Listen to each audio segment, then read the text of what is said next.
बोल बेटा पहला वाला क्वेश्चन।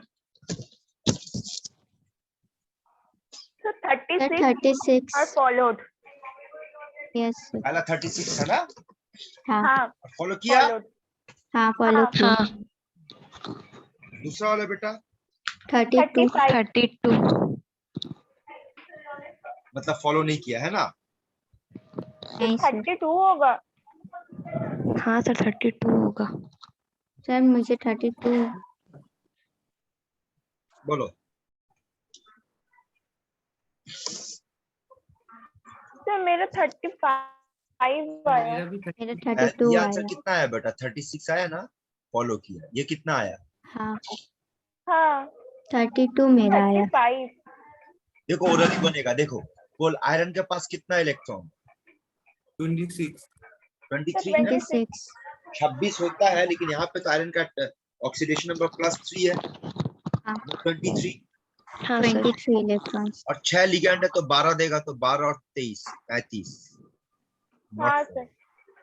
अगला बोल। तो 36 followed. 36 नेक्स्ट बोल। 36 followed. नेक्स्ट बोल।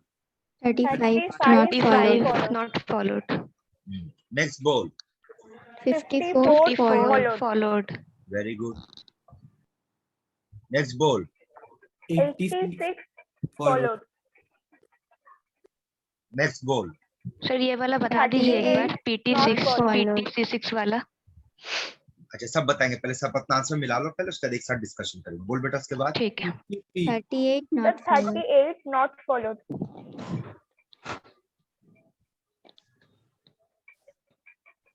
52 52 not not followed. Not followed. 86 बोल। sir 52 The not 52 followed. not followed. कौन सा? पैलेडियम वाला ना। हाँ हाँ, palladium. हाँ sir. Next 84 not 84 followed. not followed.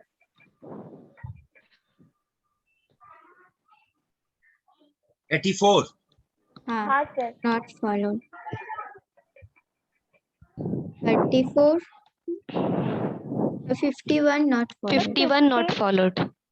The 50 not followed. 15 और 51। The 50 आया। सिल्वर का एटॉमिक नंबर कितना होता है बेटा? The 47. हाँ, और 47 का मतलब यहाँ पे प्लस, यानी 46 होगा। हाँ हाँ सर। 46 में 2 लिगेंड माने 4 इलेक्ट्रॉन जाएगा। कितना होगा बेटा? 50। 50। अब बोलो कहाँ आपको दिक्कत है?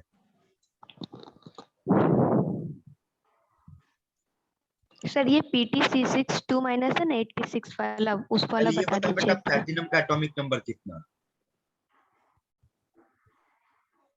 78। The 78. और यहाँ पे प्लैटिनम का ये ऑक्सीडेशन नंबर कितना है? +4। हाँ सर। 74।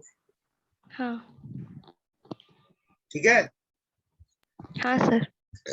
अब इस 74 में आप यहाँ पे 6 लिगेंड दोगे तो हर लिगेंड 2 इलेक्ट्रॉन करके देगा, मतलब 12। 86। हाँ सर ठीक है। सर वो C6 की जगह Cl6 हो नहीं नहीं होगा? बेटा C6 कार्बन है, वो कार्बाइड है, कार्बन है। ठीक है सर। ये सब अगर आप बनाए हैं तो भी ठीक, नहीं बनाए तो भी ठीक बेटा, ये अभी आप लोग की जरूरत नहीं। ये बनाए कि नहीं देखो, चेक करो। हाँ सर। हाँ सर। तो सुनो ध्यान से, अब बात ध्यान से सुनो। इफेक्टिव एटॉमिक नंबर का जो मेन पढ़ाई है बेटा, वो आपका यहाँ पर है। अगर आप ये सारा का सारा एग्जाम्पल देखोगे तो बताओ ये सारा का सारा क्या एग्जाम्पल है? तो आप बोल सकते हैं कि सर ये सब का सब मेटल कार्बोनिल कॉम्प्लेक्स है हाँ सर। है ना? Metal carbonyl sir. कॉम्प्लेक्स है। तो ध्यान से सुना बेटा लोग। इफेक्टिव एटॉमिक नंबर का जो सबसे इंपॉर्टेंट एप्लीकेशन है वो यहीं पर बेटा, मेटल कार्बोनिल कॉम्प्लेक्स पे। क्या है? सुनो, अगर मेटल कार्बोनिल कॉम्प्लेक्स है तो रूल ये कहता है कि इसको हर हाल में हर हाल में फॉलो करना होगा, और अगर फॉलो नहीं करेगा तो डंडा से फॉलो करवाएंगे, लेकिन फॉलो करना होगा। तो चलो पहले देख लेते हैं कोई फॉलो करता है कि नहीं, और जो फॉलो नहीं करेगा उसको कैसे डंडा से फॉलो करवाएंगे। शुरू कर बेटा, बोल। 36 सर 36 फॉलोड। फॉलो फॉलो है ना? हाँ 36 36 फॉलोड 36 फॉलोड 36 फॉलोड आगे बोल, 35 not followed 35 not followed Not followed. आगे बोल। 35 not followed Not followed. 34 not sir followed 34 not followed 34 होगा ये। 37 एमएन का हाँ, कितना हाँ, होता है बेटा? 37 होगा ये एमएन एमएन सर, का एटॉमिक नंबर 37 कितना होता है? 25 ना? 25 25 और 25 12 37 नॉट हाँ फॉलोड। सर. यहाँ पे 35 होगा नॉट फॉलोड, हाँ यहाँ पे 45 36 होगा फॉलोड, हाँ यहाँ पे 36 होगा फॉलोड, 39 36 होगा फॉलोड। अब बोलो कहाँ पे आपको डिस्कशन चाहिए? सर लास्ट दो सर लास्ट एमएन वाला और बाकी 3 लास्ट दो ना, Last लास्ट three. 3। लास्ट 3 अच्छा, अब लास्ट 3 के लिए आप यहाँ पे आओ।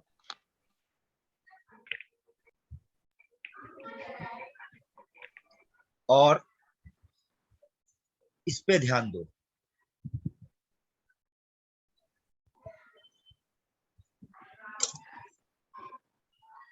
है ना? जी सर।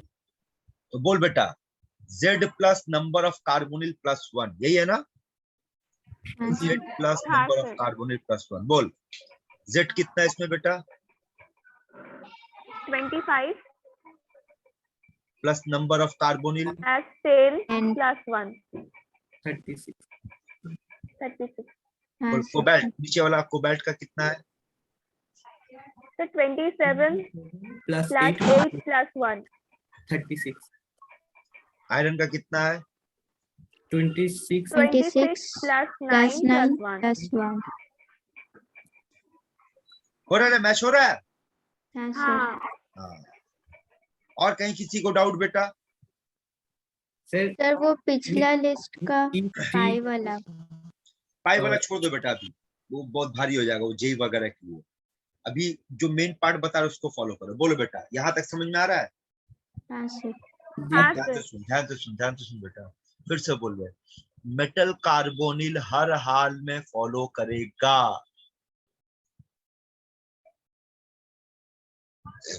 रखो, अपना बात रखो। हाँ सर सर पे तो बट नहीं यहाँ हुआ। कुछ कुछ कंडीशन में नहीं फॉलो कर रहे हाँ, तो आपको हम क्या बताए थे कि जो जा मिट गया। अरे अच्छा छोड़ दो। कौन कौन सा नहीं हुआ था बेटा? एक बार देख लेते हैं।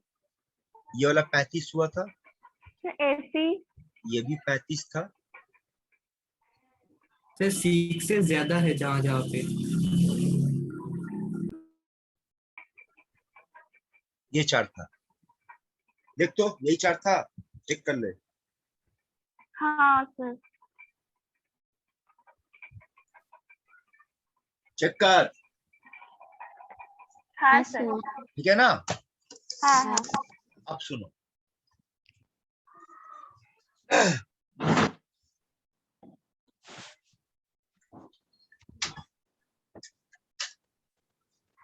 रूल ये कहता है बेटा कि अगर मेटल कार्बोनिल है तो उसको हर हाल में फॉलो करना है, नहीं होगा तो उसको फॉलो करवाना पड़ेगा। अब ध्यान से सुनना। देखा गया है कुछ मामले में मेटल कार्बोनिल जो फॉलो नहीं करता बेटा, वो क्या करता है, फॉलो करने के चक्कर में कुछ अलग से काम कर जाता है। देखो समझाते हैं यहाँ पर। अच्छा एक बार फिर से देख लो बेटा, ये आंसर तो 36 है ना, ये भी 36 है, ये भी 36 है ना? हाँ सर अच्छा देखो, तो बोल सकते कि ये इसका डाइमर है। हाँ सर जी सर। तो अगर आपसे पूछा जाए कि ये डाइमर क्यों बनाया, तो जवाब सुनो क्या दोगे? बोलोगे कि जब ये मोनोमर में था तो फॉलो नहीं कर रहा था, फॉलो नहीं और रूल कहता है कि इसको हर हाल में फॉलो करवाना है, तो फॉलो करवाने के लिए क्या करना पड़ा, उसका डाइमर बना दिए तो फॉलो किया। टाइमर है बोलो बात समझ में आ रहा है? अब फिर से हाँ, मिलाओ, सर। क्या ये इसका डाइमर है? हाँ, सर। जी सर। हाँ सर। है ना? तो देखो जब हाँ। मोनोमर था तब फॉलो नहीं किया, डाइमर पे फॉलो कर लिया। आ रहा बात समझ में? हाँ सर। Yes sir. ठीक है, अब आगे ध्यान से सुनना। फॉलो करने के लिए 3 काम होगा बेटा। अगर वो मेटल कार्बोनिल है तो उसको हर हाल में फॉलो करना है। फॉलो करने के लिए 3 काम होगा। क्या क्या होगा, ध्यान से सुनो। कौन कौन फॉलो नहीं किया था बेटा, एक बार फिर से मार्क करते रहे। ये वाला फॉलो नहीं किया था, ये फॉलो नहीं किया था, ये फॉलो नहीं किया था, ये फॉलो नहीं किया था। और इसके पास कितना था, 35 था ना, 35, ये 35, ये 37 था और ये 35 था। तो बोल, ये वाला 35 है, क्या होने से 36 हो जाएगा? डायमराइज करने से। एक तो डाइमर करने से 36 हो सकता है, दूसरा अगर ये कहीं से एक इलेक्ट्रॉन कहीं से गेन कर ले, कहीं से भी हाँ। ले, हाँ सर।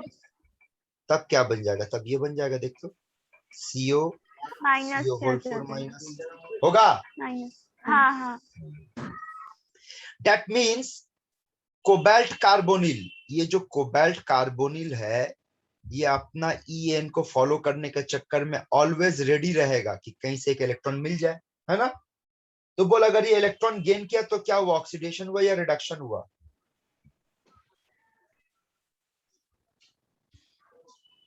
Sir reduction. रिडक्शन। अरे गेन ऑफ इलेक्ट्रॉन रिडक्शन होता है ना? जी हाँ सर। सर। हाँ, तो अगर ये रिडक्शन हुआ तो इसका मतलब इट विल बिहेव लाइक,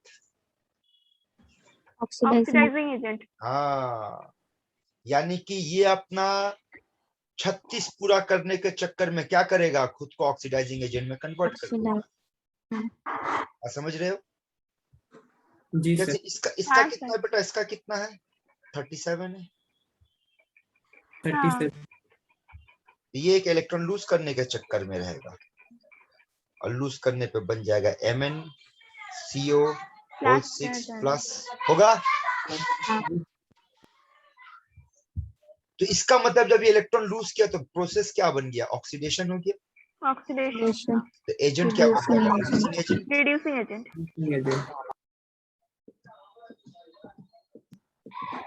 देख बेटा, ये कुछ एग्जांपल्स है तुम्हारे सामने, देखो। इसका इफेक्टिव एटॉमिक नंबर क्या बेटा, 35।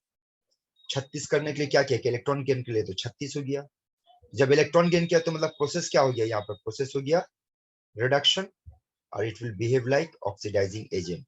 तो आपके एग्जाम में ऐसा क्वेश्चन पूछ सकता है बेटा कि CO का बिहेवियर क्या होगा, तो आंसर होगा ऑक्सीडाइजिंग एजेंट। और यहाँ पर देखो तो ये क्या किया, या तो यहाँ पर अपना ऑक्टेट पे ये EN को पूरा करने के लिए इलेक्ट्रॉन गेन किया, अदरवाइज क्या किया बोल, डाइमर हो गया। डाइमर बना दिया, है ना? हाँ।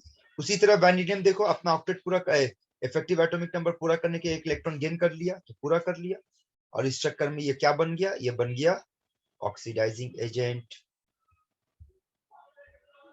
ठीक है बेटा लोग, जी सर। कुछ और एग्जांपल्स देखो तो समझ में आ रहा है। यहाँ देखो है कितना, 37। अब 37 को 36 करने के लिए क्या किया बेटा, इलेक्ट्रॉन लूज किया। इलेक्ट्रॉन लूज किया तो प्रोसेस क्या हो गया, ऑक्सीडेशन। इसका मतलब it will behave like reducing agent, है ना? वैसे ही देखो यहाँ पर 35 को 36 बनाने के लिए क्या किया, या तो इलेक्ट्रॉन गेन किया, या 35 को 36 बनाने के लिए क्या किया बेटा, डाइमर बना लिया। आया बात समझ में? Yes sir. अब देखो यहाँ से एग्जाम में और क्या क्या क्वेश्चन बन सकते हैं। एक तो आपसे देखो 2-3 सवाल बनेगा बेटा। एक तो बनेगा कि आपसे पूछेगा डायमर का रीजन बताओ, तो बोल देना कि पहले उसका EN फॉलो नहीं हो रहा था, EN फॉलो हुई इसलिए वो डायमर बना लिया। दूसरा पूछ सकता है आपसे कि बताओ इसका बिहेवियर क्या होगा, ऑक्सीडाइजिंग एजेंट या रिड्यूसिंग एजेंट। तो बेटा आप उसका EN निकाल करके चेक कर लो। अगर EN उसका नियरेस्ट यूनिट गैस से कम है तो वो इलेक्ट्रॉन गेन करना चाहेगा, अगर इलेक्ट्रॉन गेन करना चाहेगा तो क्या बन जाएगा बोल, ऑक्सीडाइजिंग एजेंट। और अगर इलेक्ट्रॉन लूज करेगा तो क्या बन जाएगा, रिड्यूसिंग एजेंट। हाँ। अब देखो एक और क्वेश्चन ऐसा बन सकता है, यहाँ देखो मान लो आपके पास एक क्वेश्चन दिया FeCO होल X, बस इतना बोले, एक्स का वैल्यू पता करो। तो देख, तो ऐसे लिख सकते हैं, बोल यहाँ पे आयरन के पास कितना है टोटल इलेक्ट्रॉन? 26। 26। हाँ सर। और ये लिगेंड कितना इलेक्ट्रॉन देगा? 2 करके, तो 2x हो जाएगा। 2x। हाँ और चूंकि ये मेटल कार्बोनिल है, यानी अपना नियरेस्ट इनर्ट गैस को फॉलो करेगा। 36। एक्स का वैल्यू 5 हो आपका जाएगा। फॉर्मूला हो गया FeCO होल 5। समझ में आ रहा है? हाँ सर। चलो तो एक आप लोग को देते, आप लोग बनाओ को, तो CrCO होल 6 पता, सॉरी अरे हम भी क्या लिख रहे हैं, CrCO होल x, निकाल x का value.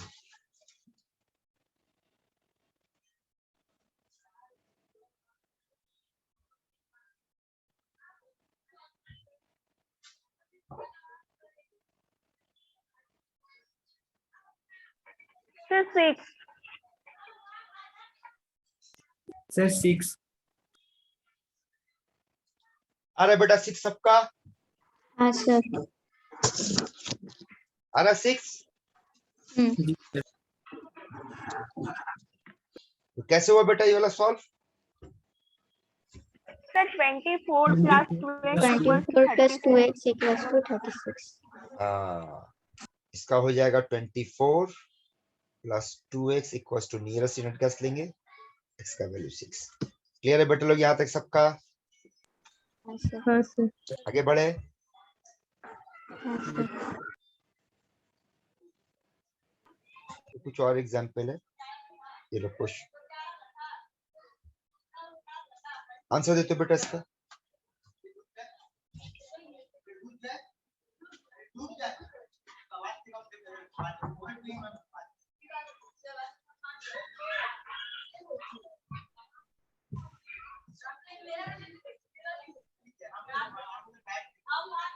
Answer A. Option A. Sir A. Sir 36।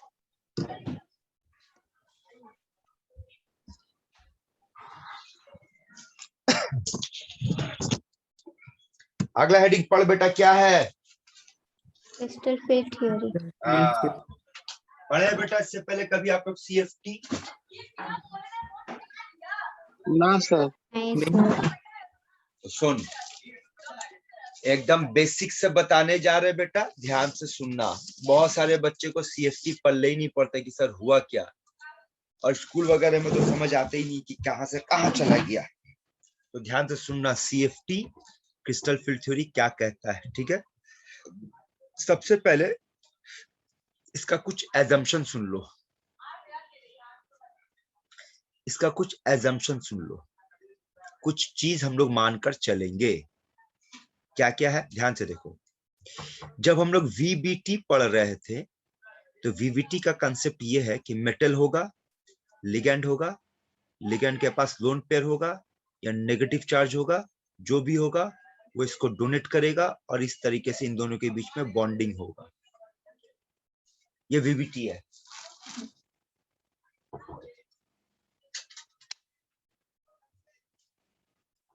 हम लोग ये याद करो, ये चैप्टर में पढ़ते हुए आए थे कि जो लिगेंड होगा वो अपना लोन पेयर डोनेट करेगा, मेटल जो होगा वो लोन पेयर को एक्सेप्ट करेगा। और याद करो VBT में हम लोग वही देखते थे कि लिगेंड जब अपना लोन पेयर डोनेट किया तो मेटल का d ऑर्बिटल में जाकर के वो इलेक्ट्रॉन चला गया, फिर वहां से हम लोग हाइब्रिडेशन पता कर रहे थे। याद आया रे? हाँ सर। हाँ सर। है ना? अब सुनो, ये तो VBT कहता है, CFT ये पूरा कंसेप्ट को डिनाई कर देता है, बोलता है नहीं ये ऐसा नहीं होगा।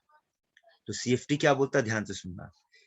CFT बोलता है मेटल का जो पॉजिटिव ऑक्सीडेशन स्टेट होगा और लिगेंड के ऊपर जो नेगेटिव चार्ज होगा या लोन पेयर होगा, इन दोनों के बीच में आयनिक फोर्स ऑफ अट्रैक्शन काम करेगा। यानी यहां पर नेचर ऑफ फोर्स जो होगा वो आयनिक होगा या इलेक्ट्रोस्टैटिक फोर्स होगा। VBT के मुताबिक इलेक्ट्रॉन का शेयरिंग होगा, डोनेटिंग होगा, कोऑर्डिनेट बॉन्ड बनेगा। CFT कहता है कि नहीं, यहाँ पे कोई इलेक्ट्रॉन का लेन देन नहीं होगा, बल्कि मेटल का जो पॉजिटिव चार्ज है और लिगेंड का नेगेटिव या लोन पेयर के बीच में जो अट्रैक्शन होगा, वही फोर्स मेटल और लिगेंड को बाइंड करके रखेगा। यहां तक बात समझ में आ रहा है बेटा लोग? हाँ सर। ठीक है, ठीक है। अब सुनो, भले ही CFT का पहला अजम्पशन ये कहता है कि मेटल का पॉजिटिव और लिगेंड का नेगेटिव या लोन पेयर के बीच में अट्रैक्शन होगा, वो अट्रैक्शन दोनों स्पीसीज को यानी मेटल को लिगेंड को बाइंड करके रखेगा, होल्ड करके रखेगा। तो पहला वाला पार्ट तो फोर्स ऑफ अट्रैक्शन पे बात कर रहा बेटा, लेकिन आगे का पूरा पढ़ाई रिपल्शन के ऊपर बेस्ड है। तो बेटा अट्रैक्शन वाला मामला यहीं तक रखो, बस आगे दिमाग में मत लाना कि मेटल का पॉजिटिव लिगेंड का नेगेटिव या लोन पेयर के बीच में अट्रैक्शन होगा, वही अट्रैक्शन दोनों स्पीसीज को बाइंड करके रखेगा। बट खेला किस पे होगा बेटा? खेला आपका सबसे ज्यादा किस पे होने वाला है? रिपल्शन पे होगा। अब ये रिपल्शन का कहानी क्या हो रहा है, ध्यान से समझना।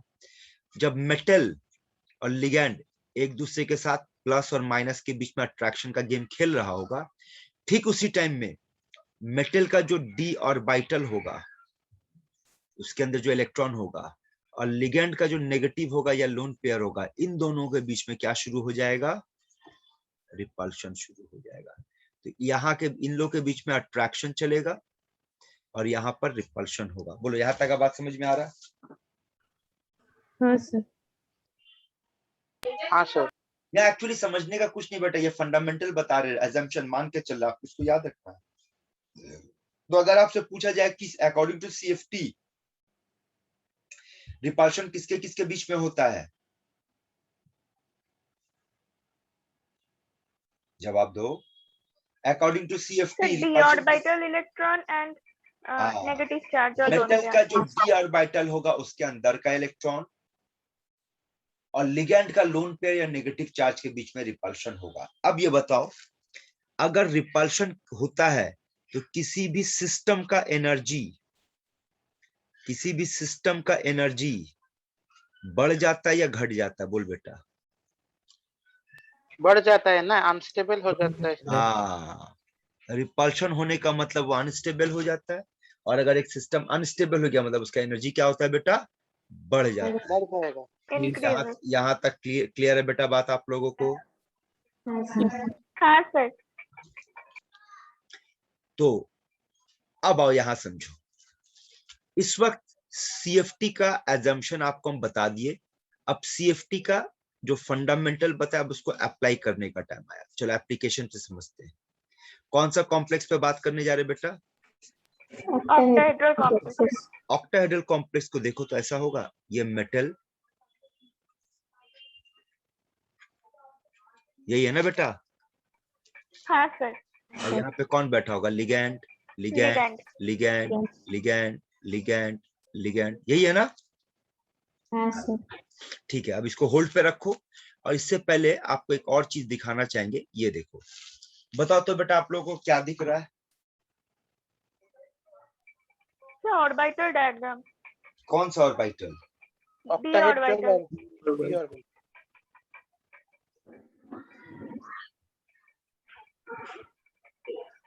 कौन सा ऑर्बिटल? d d orbital। अब याद कर तो बेटा, डी ऑर्बिटल जो हम लोग पढ़े हैं, तो डी ऑर्बिटल कितने तरीके का होता है? एक होता है dz स्क्वायर, एक होता है dx square minus Y square, एक होता है dxy, एक होता है dyz, और एक होता है dzx, है ना? अब सबका ओरिएंटेशन पे ध्यान दो, सबका ओरिएंटेशन पे ध्यान दो। देखो तो dz स्क्वायर कहाँ लाई कर रहा है? z axis। z axis. dx square minus Y square कहाँ लाई कर रहा है बेटा? x और y। xy plane. xy axis पे लाई कर रहा है, एक्सिस पे, हाँ। है ना? हाँ। और dxy कहाँ लाई कर रहा है बेटा? XY प्लेन पे। XY प्लेन पे। dyz कहाँ लाई कर रहा है बेटा? YZ प्लेन पे। yz। yz plane. और dzx कहाँ लाई कर रहा है बेटा? ZX plane. zx plane. तो ये 5 में से ये जो 2 है, जो एक्सिस पे लाई कर रहा है, इसको हम लोग एक्सियल ऑर्बिटल कहेंगे बेटा। और इसका नाम देंगे Eg। ये याद रखना आपको। तो एक्सियल ऑर्बिटल का नाम क्या दिया गया बेटा यहाँ पर? Eg। और बाकी का जो 3 बचा, ये 3 जो कि एक्सिस पे लाई नहीं कर रहा है, प्लेन में लाई कर रहा है, इन लोगों को नाम दिया गया non axial orbital,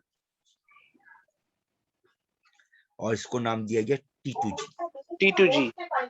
sir T2G ये शॉर्ट फॉर्म है या? नहीं, अब इसका कोई फुल फॉर्म शॉर्ट फॉर्म नहीं, बट आज तक हम भी खोज के नहीं निकाल पाए। बस आप इसको फंडामेंटल के तौर पे याद रखो कि जो एक्सियल होगा वो Eg होगा और नॉन एक्सियल जो होगा वो T2G होगा। याद रखने का एक थोड़ा सा लॉजिक वगैरह बता दे रहे, बहुत बार बच्चा कंफ्यूज हो जाता है। बोल, एक्सियल कितना है बेटा? 2। 2। और Eg में कितना अल्फाबेट है? 3। Eg में 3। वाह बेटा, कौन गिना रे? समझा क्या लॉजिक बोलना चाह रहे हैं? नॉन एक्सियल 3, T2G, उसको ऐसे याद रखेगा, 3 को 3 है, 2 को 2 है। ठीक है।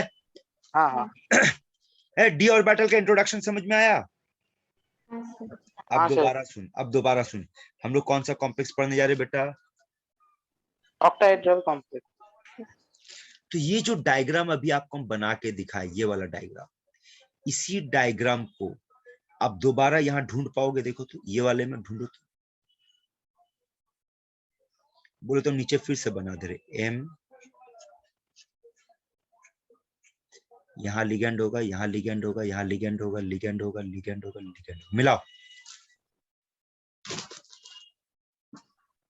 हाँ सर। ये जो यहाँ माइनस चार्ज है, ये कौन है? लिगेंड्स। लिगेंड है। और बीच में जो प्लस चार्ज है, ये कौन है? मेटल है ना? जी सर। क्लियर कर, डायग्राम क्लियर कर बेटा, 3D का मैटर क्लियर कर। होगा? हाँ सर। तो इसका मतलब आप इस वक्त जो ये डायग्राम देख रहे हैं बेटा, ये वाला जो डायग्राम देख रहे हैं, ये बिल्कुल यही सेम चीज है। आ रहा समझ में? हाँ सर। अब ध्यान से सुनना। ये जो मेटल है, इस मेटल का बोलो तुम क्या ड्रॉ किया अभी?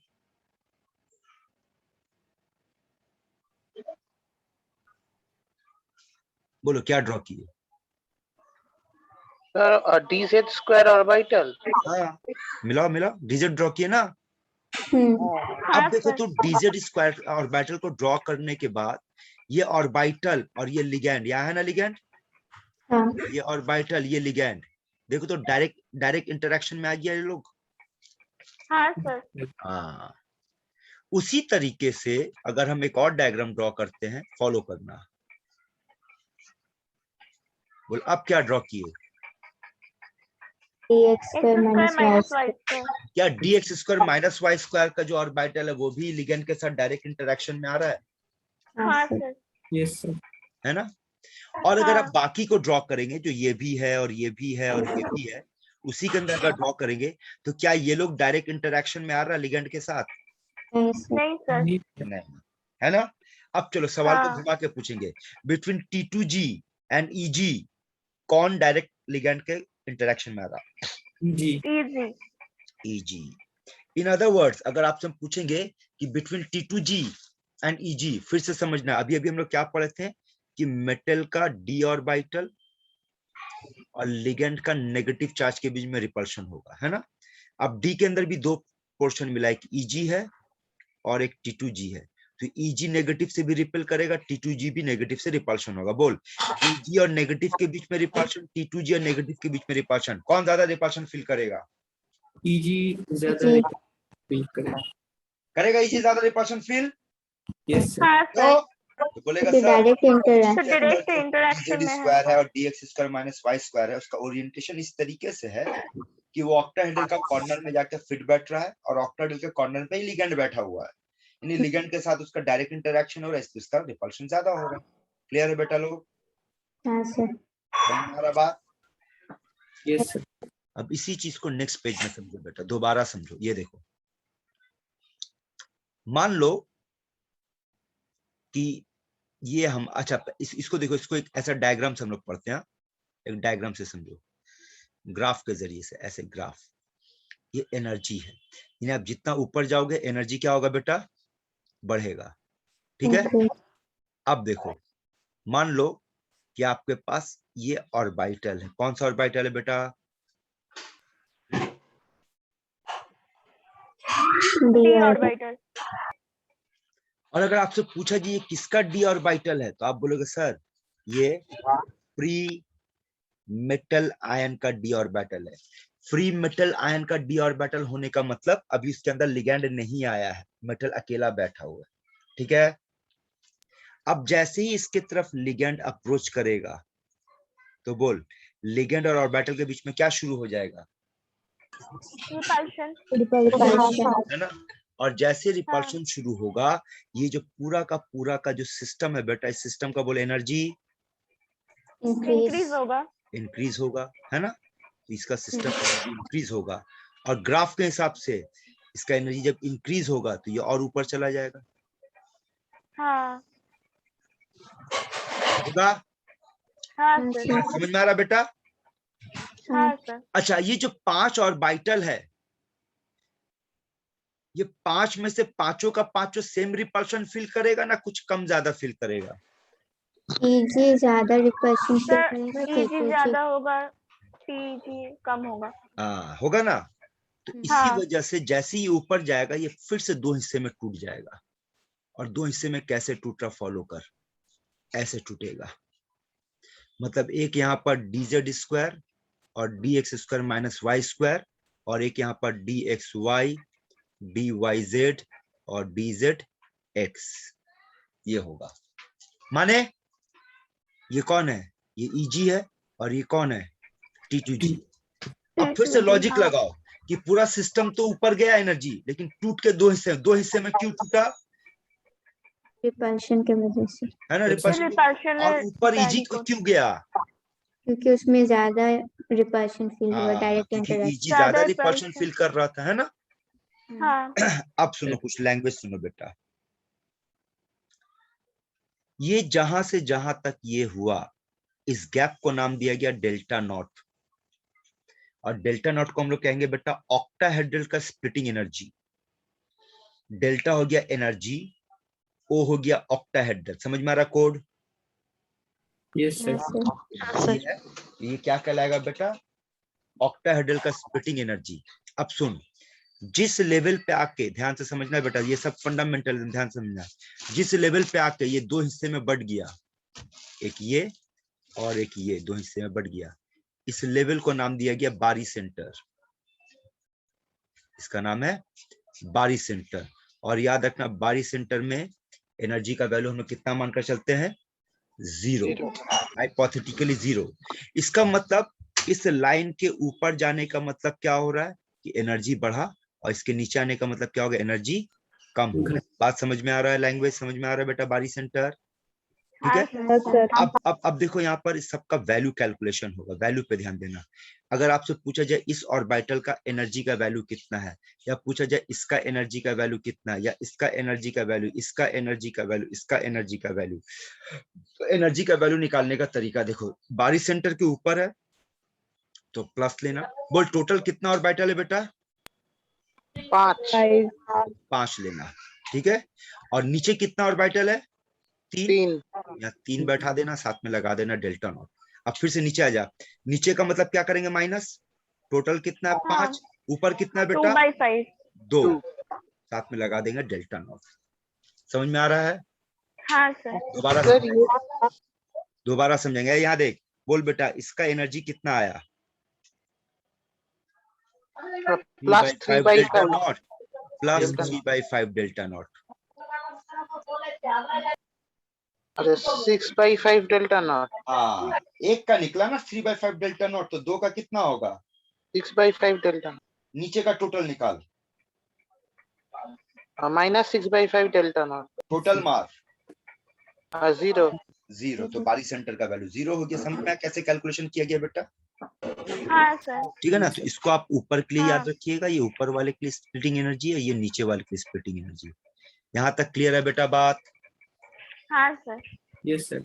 2 मिनट का टाइम दे, इसको आप लोग कॉपी में उतारो तो बेटा, अभी जरूरत पड़ेगा आगे चल के फिर।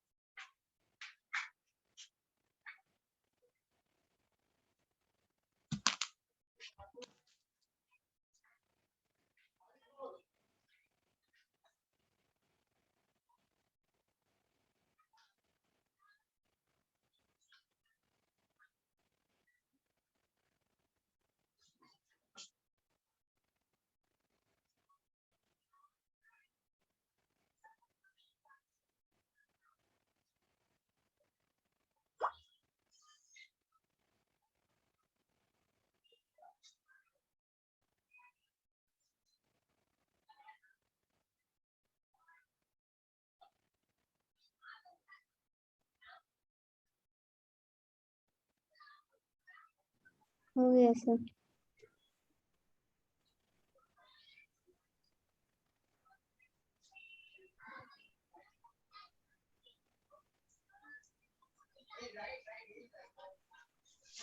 बोल बेटा, हो गया? सर एक मिनट।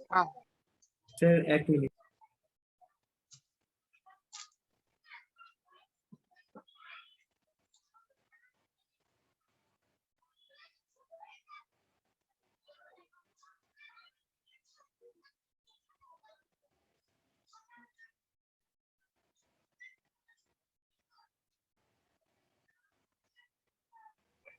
हाँ सर हो गया।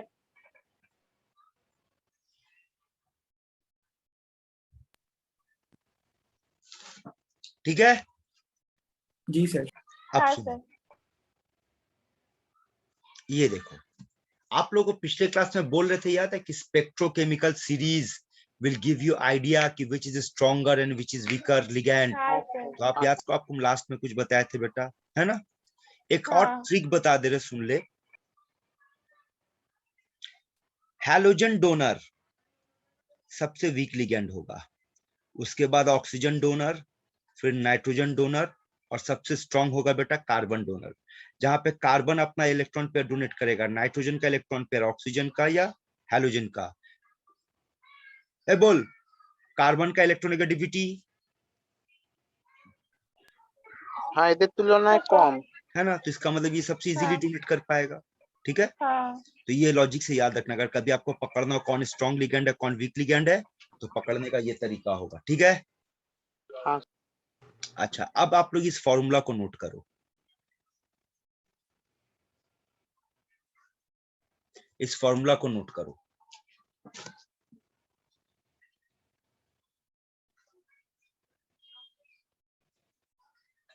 अभी अभी जो फॉर्मूला लिखा है, बट आप लोग जो डायग्राम नोट किए वहां माइनस में किसका वैल्यू था, T2G का कि EG का? T2G। यहाँ पर देखो एक्स का मतलब क्या बताया गया, पढ़ो।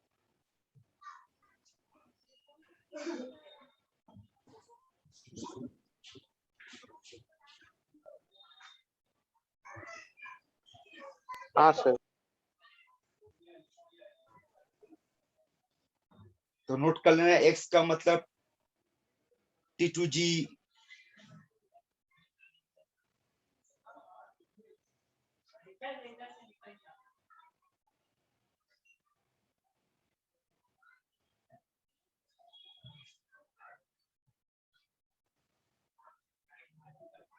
हाँ सर हो गया। खाली फॉर्मूला नोट कर बेटा, और कुछ नहीं।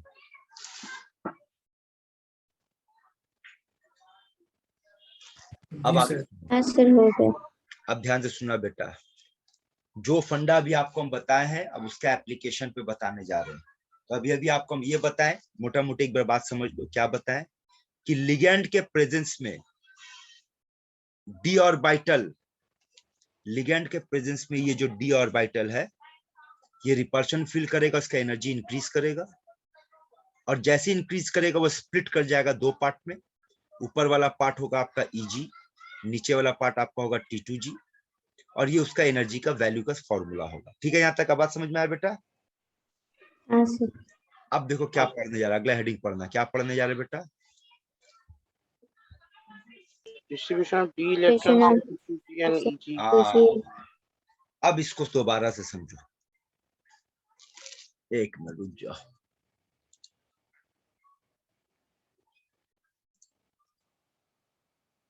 चलो ये देखो बेटा, देखना हेडिंग क्या समझना। हम लोग इस वक्त पढ़ने जा रहे हैं SFL। SFL का full form strong field ligand, मतलब वो लिगैंड जो क्या है, स्ट्रॉन्ग है। और स्ट्रॉन्ग लिगैंड उसको कहेंगे बेटा जिसमें रिपल्शन जितना ज्यादा होगा वो उतना स्ट्रॉन्ग लिगैंड होगा। आओ समझते हैं। ये देखो, मान लो, फिर से वही कहानी दोबारा रिपीट करें बेटा आपके सामने, कि हमारे पास ये 5 डी ऑर्बिटल इक्वल एनर्जी का फ्री स्टेट में मौजूद है।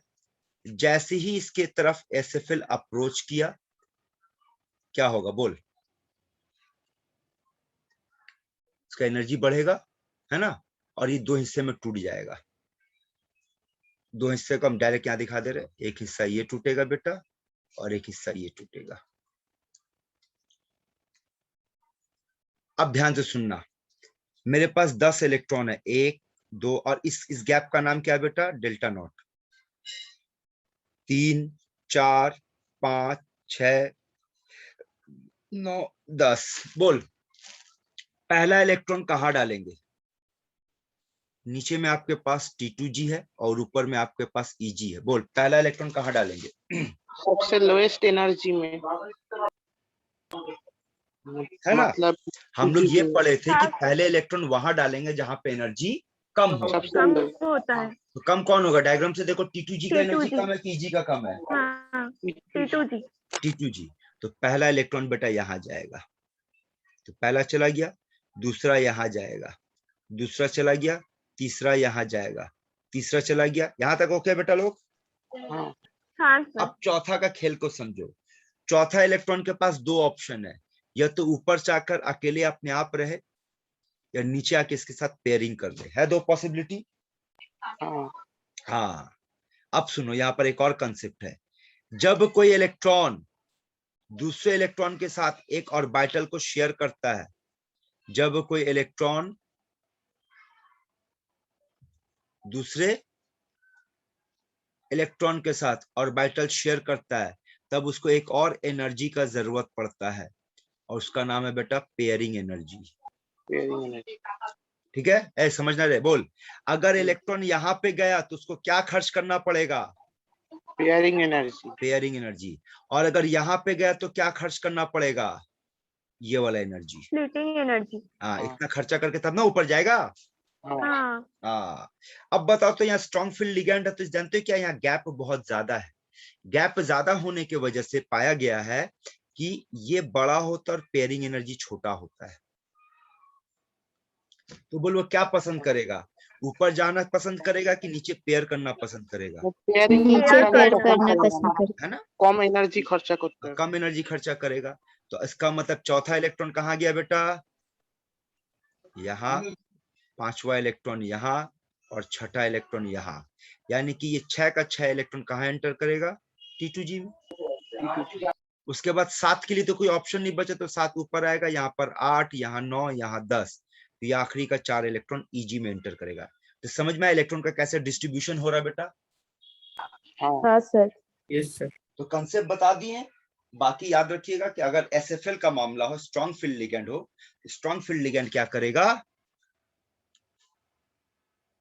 बोल,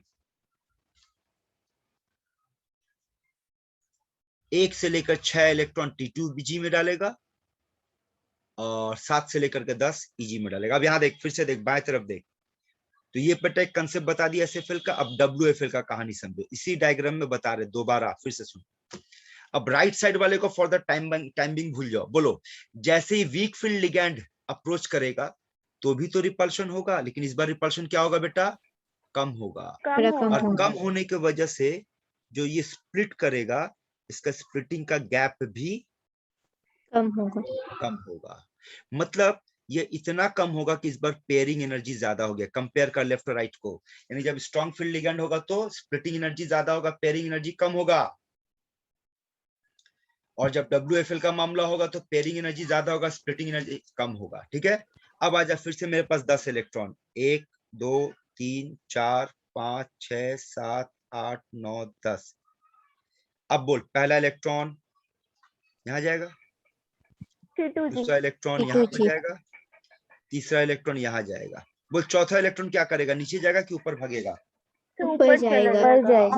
ऊपर देख रहा, पेयरिंग करने में एनर्जी ज्यादा खर्चा है, उससे अच्छा थोड़ा सा स्प्लिटिंग खर्चा करके आगे निकल जाए। हाँ हाँ। इसका मतलब 1 2 3 कहाँ एंटर करेगा बेटा? T2G में। T2G। 4 5 कहाँ एंटर करेगा? Eg में। Eg। ये कहाँ एंटर करेगा बेटा? T2G में। और ये कहाँ एंटर करेगा? Eg में। तो डिस्ट्रीब्यूशन ऑफ इलेक्ट्रॉन समझ लो, आपके पास डिस्ट्रीब्यूशन ऑफ इलेक्ट्रॉन के लिए दो मामला है कि आपका जो लिगेंड है वो कैसा लिगेंड है, स्ट्रॉन्ग लिगेंड है या वीक लिगेंड है। इस डायग्राम को नोट कर ले, कॉपी में जरूरत पड़ेगा भी समझने के लिए।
सॉल्व हो गया।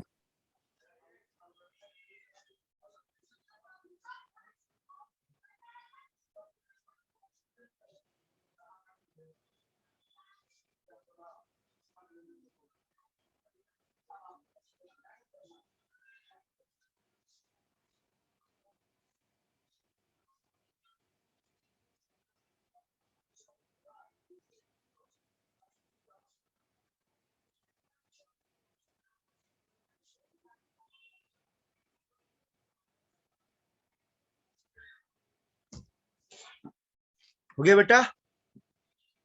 हाँ देखो ये सर। बात समझ में आ रहा? देख तो मिला ले एक बार। Yes sir. अब देखो ये जितना कुछ भी पढ़े बेटा, अब इसको अप्लाई करने का टाइम आया। ध्यान से देखो ऊपर हेडिंग क्या लिखा हुआ है, वीक फील्ड लिगेंड, है ना? वीक फील्ड लिगेंड को एक और नाम से पुकारते हैं बेटा, हाई स्पिन कॉम्प्लेक्स भी बोलते हैं। और अभी भी आप देखो, आप लिखे होंगे कि वीक फील्ड में डेल्टा नॉट कम होता है और पी ज्यादा होता है, पी स्पेयरिंग एनर्जी था लिखा हुआ। हाँ। आप लोग जो नोट की चेक करो ना बेटा, उसमें यही है ना? यस हाँ सर। सर। हाँ, अब सुनो, ध्यान से सुनो। एग्जाम में बेटा ये यहाँ से क्वेश्चन पूछता है, ये सब आएगा। अभी पूरा एक चार्ट है जिसको आपको भरना है, दिखाते क्या करना है। मान लो आपके पास एक ऐसा मामला है जहां वीक फील्ड लिगेंड का मामला है और आपके पास डी में एक इलेक्ट्रॉन है और उसको आपको कॉन्फ़िगरेशन लिखना है। डिस्ट्रीब्यूशन ऑफ इलेक्ट्रॉन का मतलब क्या होता है? इलेक्ट्रॉनिक कॉन्फ़िगरेशन ना।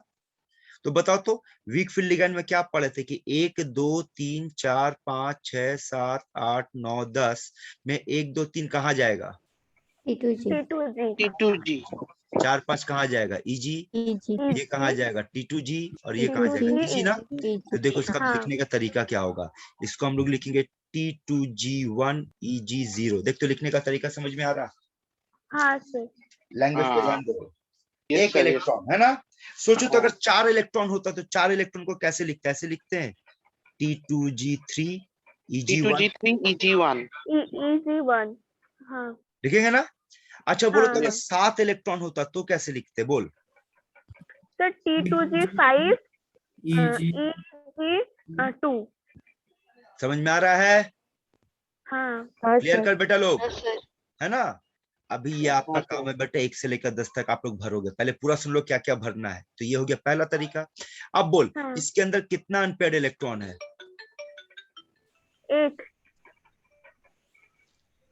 एक अनपेयर्ड इलेक्ट्रॉन। इसमें कितना अनपेयर्ड हाँ। इलेक्ट्रॉन है? 4। 4। हेलो, इसमें 7, 7 कैसे बेटा? आप देखो 3 ये होगा आपका सर। T2G है 3 होगा 3। और ये आपका EG है ना। T2G में हाँ। 1 2 3 4 5 इलेक्ट्रॉन और EG में 2 इलेक्ट्रॉन। तो कितना अनपेयर्ड इलेक्ट्रॉन हुआ बेटा? 3। 3। आया समझ में कैसे पकड़ना है सब? हाँ हाँ हाँ सर, सर। अब एक अनपेयर्ड इलेक्ट्रॉन का स्पिन क्या होता है? हाफ। हाँ 4 का कितना हो जाएगा? 2। 2। 3 का कितना होगा? 3/2। 3/2, क्लियर है? हाँ सर। हाँ और सर, अभी अभी आप लोग एक फॉर्मूला लिखे थे CFSC का। क्या लिखे थे बेटा बताओ तो? -0.4x 0.4 plus into 0.6y 0.6y delta whole not LO, plus P। Plus P छूट गया है, नोट करो। आपके फॉर्मूले में प्लस P छूट गया है, ठीक है? ठीक है sir, what is P here? Pairing energy, pairing energy. अब देखो कैसे कैसे फॉर्मूला को अप्लाई करेंगे। देखो अगर आपसे कहा जाए D1 का ये कॉन्फ़िगरेशन हुआ, ये अनपेयर्ड इलेक्ट्रॉन हुआ, ये स्पिन हुआ, इसका क्रिस्टल फील्ड स्प्लिटिंग एनर्जी निकालो। तो बोलो X का मतलब क्या था बेटा? Number of electrons occupying T2G और ऑर्बिटल, T2G। तो वो तो यहाँ पर T2G में कितना इलेक्ट्रॉन है? 1। 1, तो 1 बैठाएंगे तो क्या होगा? -0.4। Y का वैल्यू 0 है तो 0 हो जाएगा, डेल्टा नॉट प्लस P, और यहाँ कोई पेयरिंग हुआ? नहीं हुआ, नहीं 0। हुआ तो पेयरिंग एनर्जी भी 0। तो यही आपका आंसर हो जाएगा। हाँ। दोबारा समझ समझा रहे, फिर से देखो नीचे देखो, बोलो इसका निकालेंगे आप। -0.4 into 3 into 3 plus 0.6 into into 6 1 into 1 1, ये हो गया डेल्टा नॉट हाँ बोल यहाँ कोई पेयरिंग हुआ? नहीं, अभी तक कोई पेयरिंग नहीं, नहीं सर। हुआ सर। जो होगा सॉल्व करो, वही आपका आंसर आएगा। ठीक है, हाँ अब सर। माइनस 0.6। अब D7 को समझो, तो D7 को समझोगे तो और अच्छे से समझ में आएगा। ये देखो, बोलो D7 में अगर हम लोग CFAC निकालने बैठेंगे बेटा, तो बोल D7 में CFAC अगर होगा तो बोल क्या होगा? -0, क्या ले लिया यार, -0.4 into -0.4 5. into 5 5 plus 0.6 6 into 2. into 2 into 2 होगा golden इतना डेल्टा हाँ। नॉट हाँ, plus 2p। Plus 1 Plus 2p। हाँ बोल हम्म। 2p क्यों? सिर्फ दो दो pairing पेयरिंग हुआ। हुआ। 2 पेयरिंग हुआ है, हाँ तो 2p लिखेंगे। समझ में आया लिखने का तरीका बेटा लोग? यस हाँ सर। सर। तो वीडियो पॉज कर रहे बेटा, 1 से लेकर 10 तक सबका कॉन्फ़िगरेशन, अनपेड इलेक्ट्रॉन, स्पिन और CFAC सब निकालो। सर। हाँ सर। तो चलो कंटिन्यू करते हैं, आंसर मिलाओ। कैसे निकालते हैं वो नहीं पता है। क्या नहीं कैसे निकालते बोल? स्पिन हाँ, स्पिन स्पिन की করে বার করে। স্পিন একদম হ্যাঁ, সোজা খেলা রে। এ দেখ, একটা আনপেয়ার্ড ইলেকট্রনের জন্য ইলেকট্রনের স্পিন সঙ্গে হাফ, হাফ।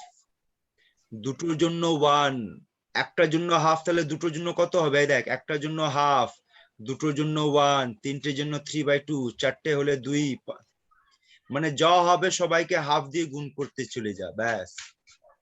দেখ পাচ্ছিস? এবার চেক করে নে। হ্যাঁ স্যার ঠিক আছে। মিলাও, আনসার মিলাও রে। हाँ তো सर। বাকিগুলো হ্যাঁ, ঠিক আছে, কিন্তু ওই CFAC তে তো পেয়ারিং এনার্জি কোনো লেখেই নি।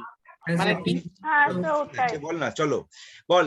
এখানে তো কোনো পেয়ারিং এনার্জি নেই, এখানে কোনো পেয়ারিং হ্যাঁ, এনার্জি নেই, D6 এখানে কোনো থেকে পেয়ারিং হবে। এনার্জি নেই না, D6 থেকে হবে। এখানেও নেই, हाँ এখানেও D6 নেই। থেকে। এখানে একটা পেয়ারিং এনার্জি পাবো, হ্যাঁ, এখানে দুটো, P 2P এখানে দুটো, 3P 3p তিনটে, চারটে, 4P পাঁচটা। 5P। 4p 5p। হ্যাঁ হ্যাঁ, এটাই। Yes sir. ठीक है बेटा लोग, मैच कर रहा। बाकी सब देख बिल्कुल ले, सर। किसी भी बेटा परीक्षा थे एग्जाम में बेटा कोई भी एक पूछ लेगा, जैसे पूछेगा ऐसे पूछेगा D7 का कॉन्फ़िगरेशन लिखो तो ये आपका आंसर होगा।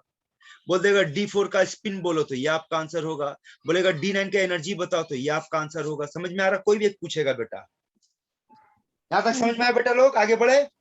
हाँ हाँ सर। हाँ सर। हाँ सर। चलिए एक और प्रैक्टिस फिर से दे रहे बेटा, अब इसको भरो। हेडिंग पढ़ो तो क्या है? Strong field। Strong field. Long field. और स्ट्रॉन्ग फील्ड का डिस्ट्रीब्यूशन कैसे पढ़े थे बेटा? 1 2 3 4 5 6 कहाँ जाएगा? T2G में जाएगा।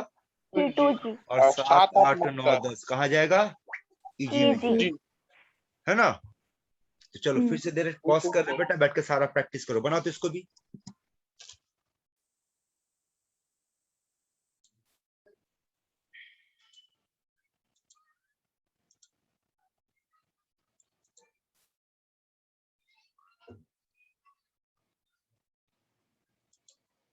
ओके, देख आंसर मिला। सर ये वाला तो वीक है। हाँ ठीक है।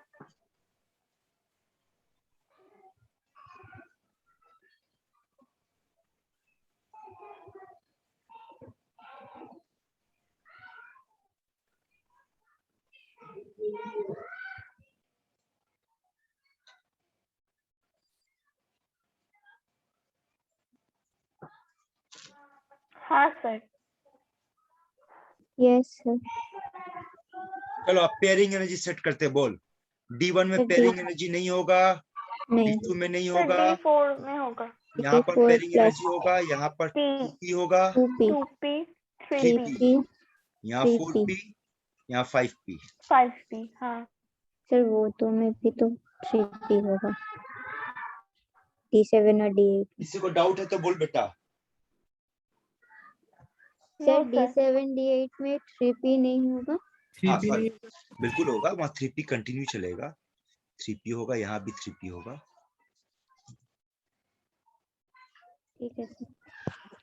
हो गया? हाँ। अब हाँ सर। स्ट्रॉन्ग फील्ड वाले को एक और क्या नाम से पुकारा जाता है बेटा? लो स्पिन। अब कॉम्प्लेक्स। उसका रीजन देखो, यहाँ पर आप लोग कंपेयर करो, आपके कॉपी में लिखा हुआ है कि वीक फील्ड का स्पिन का वैल्यू और लो फील्ड का स्पिन का वैल्यू मिलाकर देखो तो ज्यादा वैल्यू किसमें दिख रहा है आपको? तो Weak वीक field में है ना, तो इसीलिए वीक फील्ड को क्या हाँ। नाम से पुकारा जाता है बेटा? High spin. High high spin. Spin complex, ठीक है। और स्ट्रॉन्ग फील्ड वाले को लो स्पिन कॉम्प्लेक्स कहते हैं, ठीक है।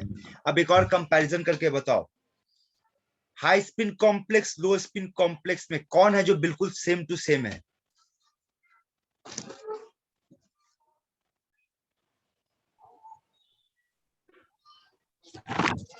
D1 sir, D5 D1 D10 ध्यान से देख, पहला 3 आखिरी 3,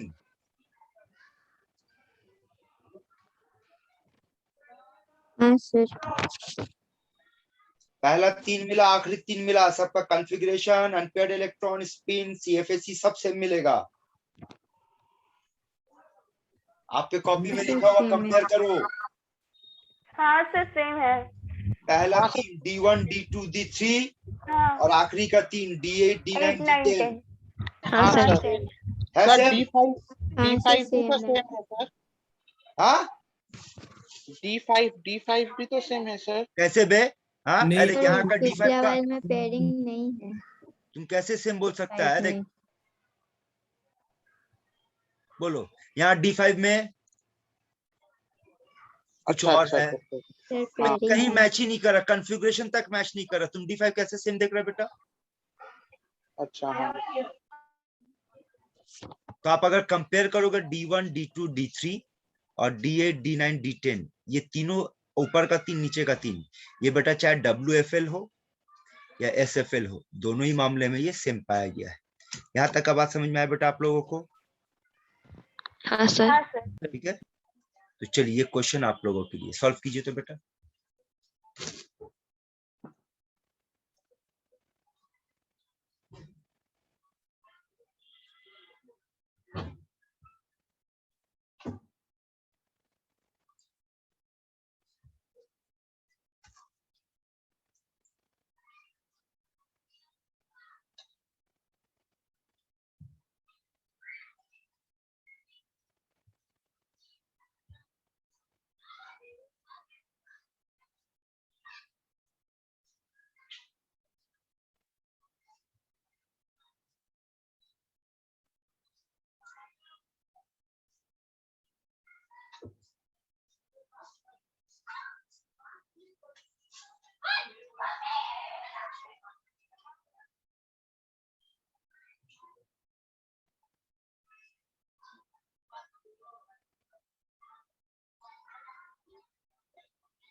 sir Delhi sir D4 in strong field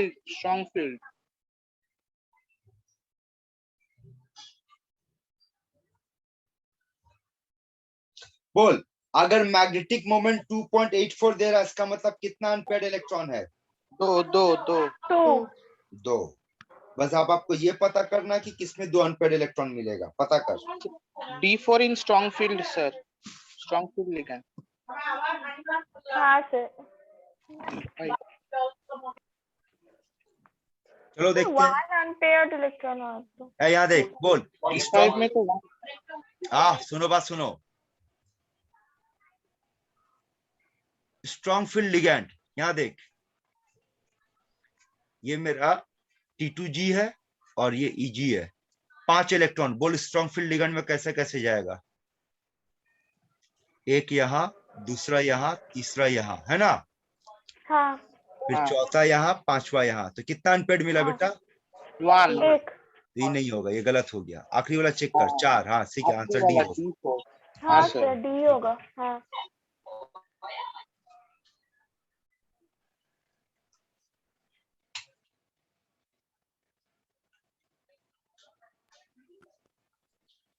Sir, A.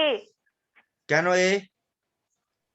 Sir, the strong field ligand. Strong So, field ওটার अभी हम लोग জন্য क्या पढ़े थे, जो लिगैंड जितना स्ट्रांग होगा उसका स्प्लिटिंग एनर्जी उतना splitting energy ज्यादा सबसे होगा। ज्यादा होगा।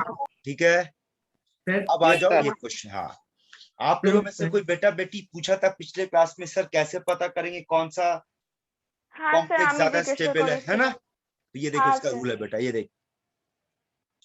पहला रूल क्या बोल रहा है, higher the charge density on central ion greater is the stability. दूसरा, higher the electronegativity of central ion greater is the stability. तीसरा, more basic ligand greater is the stability। तीसरा, higher oxidation state of metal more stable. और चौथा बेटा, अगर शेलेटिंग ligand होगा तो वो ज्यादा स्टेबल कॉम्प्लेक्स बनेगा। ये रूल से आपको प्रॉब्लम को फॉलो करना है। समझा क्या बोले? जैसे आखिरी वाले में देखो, तो आखिरी वाले में देखो क्या है, लास्ट एग्जांपल पढ़ो तो।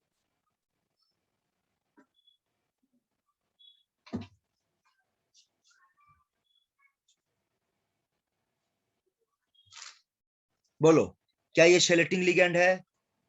यहाँ पे दो शेलेटिंग लिगैंड है, हाँ सर। यहाँ पे हाँ, 3 हाँ, शेलेटिंग लिगैंड है। तीन। तो जितना शेलेटिंग लिगैंड है उतना बढ़ेगा, है ना? तो जैसे कुछ हाँ। और एग्जांपल पे बात करते हैं। यहाँ देखो, अगर आपसे बोला जाए FeH2O होल 3+, और अगर आपसे बोला जाए FeH2O whole 2+, which is more stable? Sir, the 3+ মানে तो 3+ चार्ज और ऑक्सीडेशन होगा नंबरটা বেশি। है ना, ये वाला होगा। हाँ। और अगर हम बोलेंगे FeH2O होल 2+, और एक बोला FeCN होल 4-, बोल इन दोनों में कौन ज्यादा स्टेबल?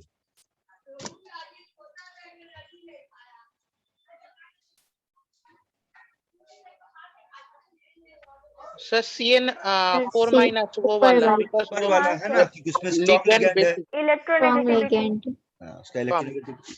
आया बात कम। समझ में? Yes sir. हाँ आज का सर। क्लास बेटा यहीं तक। अगले क्लास में इस चैप्टर हम लोग कंप्लीट करेंगे। तो जितना आप लोग को दिए पढ़िए बेटा, अगर कोई डाउट्स होगा रेडी करके रखा है। डाउट्स है बेटा किसी का? नहीं किसी का सर। डाउट्स है बेटा आज? मैग्नेटिक मोमेंट, तो वहाँ पे आपने अनपेयर्ड इलेक्ट्रॉन कैसे निकाला, समझ में नहीं आया। अच्छा, वो ट्रिक है बेटा, शॉर्टकट ट्रिक है। देख, वैसे पहले कंसेप्ट समझ ले, फिर शॉर्टकट ट्रिक भी बता देते हैं। यहाँ देख, मैग्नेटिक मोमेंट निकालने का फॉर्मूला बोल बेटा, बोलना रे।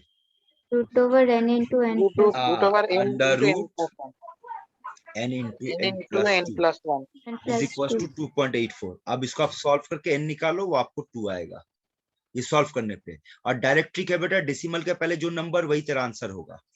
हाँ सर। समझ गया बेटा ट्रिक? जी सर। हाँ, तो आज का क्लास यहीं तक है बेटा। अगले सर। क्लास में हाँ बोलो। सर बोल रहे थे कि 2